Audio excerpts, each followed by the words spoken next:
orang mengatakan saya pikir-pikir dulu, itu cuma ada dua kemungkinan. Mereka tidak tertarik, atau mereka tertarik tapi kurang jelas.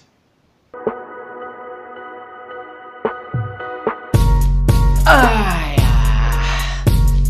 Bismillahirrahmanirrahim. Assalamualaikum warahmatullahi wabarakatuh, teman-teman. Bertemu lagi bersama saya Muhammad Ikhlas di channel Zero to One. Yeah. Nah, ini saya hari ini mau update di playlist belajar sales.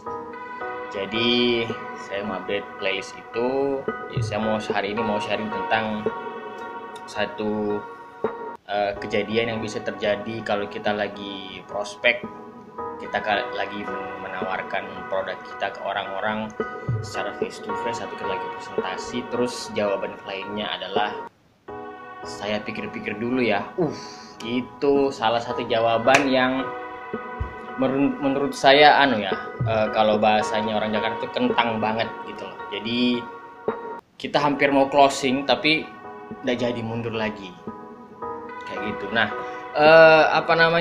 sebenarnya banyak sekali penyebabnya kenapa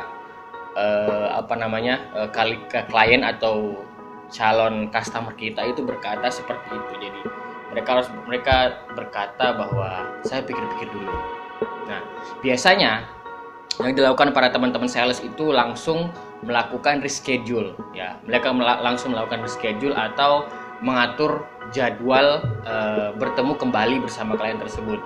Tapi kebanyakan sales ya atau marketing itu mereka tidak mengetahui bahwa sebenarnya ada data penelitian dari namanya itu Ebbinghaus. Itu mengatakan bahwa dalam 24 jam manusia akan lupa 75% apa yang kita katakan. Saya ulang lagi ya. Manusia dalam 24 jam akan melupakan 75% apa yang kita katakan kepada mereka. Jadi kalau kita semuanya sudah prospek orang, sudah menjelaskan kepada orang, sudah presentasi kepada orang, terus mereka saat itu tidak closing juga dan mereka mengatakan saya pikir-pikir dulu, itu mereka pulang, itu prosentase atau peluang kita untuk closing deal itu sudah sangat turun. Nah, dalam 24 jam itu mereka bakalan lupa 75% apa yang kita katakan. Kita mau prospek bagaimanapun mereka akan lupa. Nah, data yang selanjutnya itu bahkan 90% dalam waktu 30 hari itu mereka sudah lupa.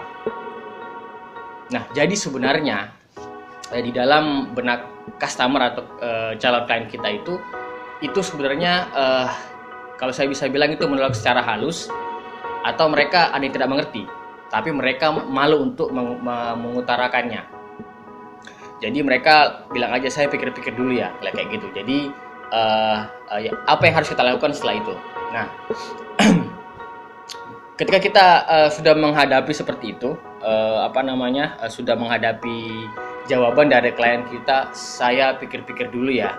Nah, kita harus menyelesaikan saat itu juga. Jadi jangan sampai klien kita ini lepas, jangan sampai klien kita ini keluar dari ruangan itu atau kita putus komunikasi dengan klien itu tanpa harus kita closing terlebih dahulu. Minimal kita harus punya ada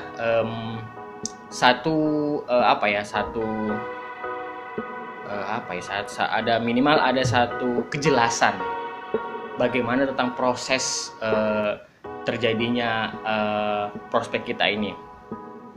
Nah, ketika klien mengatakan saya pikir-pikir dulu ya mas, mbak, atau mereka mengatakan seperti itu kepada kita langsung tanya aja, langsung straight aja kepada mereka, pak, bu, mas, atau susu atau koko. Orang mengatakan saya pikir-pikir dulu, itu cuma ada dua kemungkinan. Mereka tidak tertarik, atau mereka tertarik tapi kurang jelas. Mana di sini yang koko rasakan atau atau bapak rasakan? Bapak tidak tertarik atau bapak tertarik tapi belum jelas? Nah, biasanya mereka bakal menjawab, oh enggak kok, saya tertarik. Nah, kalau mereka tertarik, itu ada 3 lagi kita bisa tanyakan di sini.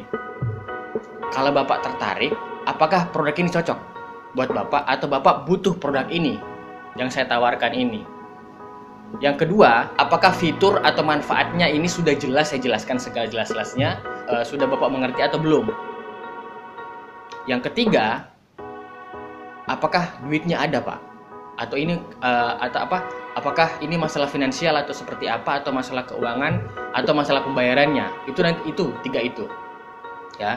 Jadi kalau mereka mengatakan saya tertarik Mas, tapi saya belum jelas. Nah, ada tiga di situ yang kita bisa tanyakan lagi. Yang mana Pak? Kemungkinan cuma ada tiga. Apakah cocok dengan produk kita? Yang kedua, apakah ini masalah manfaat atau fitur-fitur dari produk kita ini yang memang mereka belum jelas atau mereka tidak butuhkan, itu harus kita gali lagi.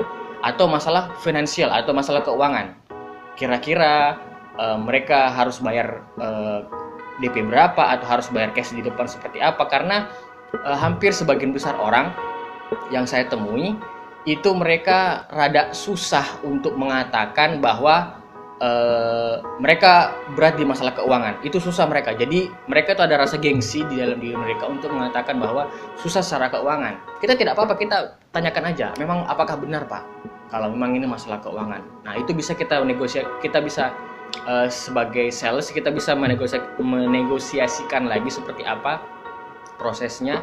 Apakah bisa dibayar DP berapa persen, atau nanti mungkin diangsur secara 6 bulan atau 10 bulan atau 1 tahun. Itu kita bisa bicarakan lagi kayak gitu.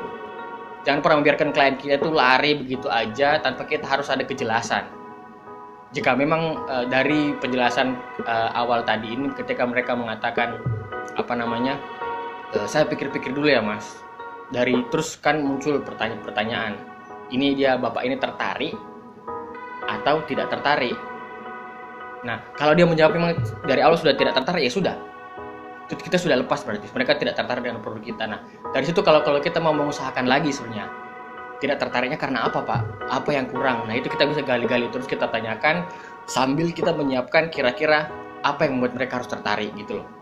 Itu sales kan yang harus diharuskan seorang sales adalah harus pintar mencari celah, harus pintar mencari jalan bagaimana bisa menjual produk ini dan bisa menjelaskan produk kepada customer kita itu sebagai produk yang baik, ya, menjelaskan fitur-fitur produknya itu tadi kepada customer, mengkomunikasikannya secara baik dan akhirnya bisa diterima oleh customer kita, kayak gitu. Nah, begitu tips dari saya, semoga bermanfaat. Jika kalian ada pertanyaan, silahkan posting di kolom komentar, atau jika kalian pengen kita berinteraksi bersandi di grup, bisa join grupnya di link description di bawah, yaitu grup Telegram.